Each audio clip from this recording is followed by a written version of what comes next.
Starting off by drawing it out. I've worked out what size I want the fairy to be, but I need to work out what height it's going to be above the ground and how long the rods that support it need to be. So I've done a sort of sketch on the floor to work it out. And now I'm trying to work out what diameter of bars I need to actually support it. She's going to have 1 bar per finger. The next job is to make the skeleton, but first I need to create some skeleton material, which is made out of 3mm wire that's twisted together manually. So I'll make most of the skeleton out of this 4 strands of 3mm wire twisted together. So I'm making it as per the diagram in the shot. Now at the moment, all I need to do is work out where all the fingers are in space relative to the ground. So what I need to do is actually create a skeleton and actually support it above the ground in exactly the right orientation, so I know where every finger is, so I can work out where all the bars are. In a normal fairy build, I wouldn't put the hands on until I'd actually fleshed it out a little bit.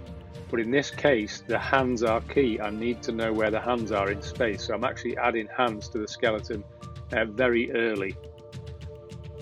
So the next thing to do is actually rig up a frame that I can suspend the skeleton above the ground at exactly the right height, in the right orientation, with the hands on, and then sort of lock it there. So I've actually got a position for every finger relative to the ground, because I've got to work out where the rods are and how they get from the ground to each finger.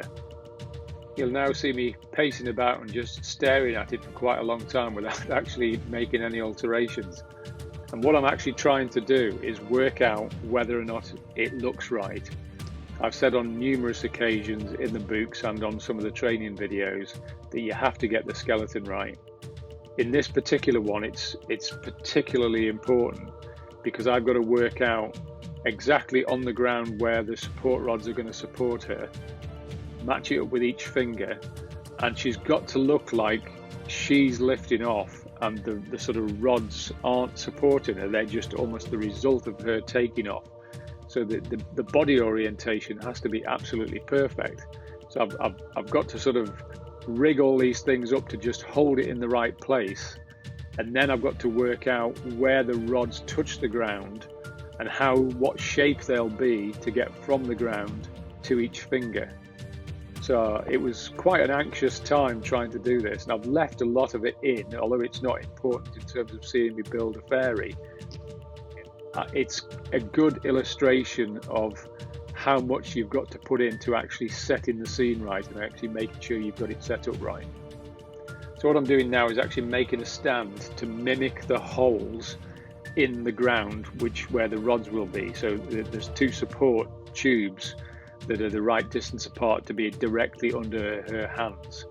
And what I'm doing at the moment is actually trying to sort of play with rod shapes to see if I can get them to link up to her fingers, but I'm only using sort of scrap wire to try and get a shape at the moment.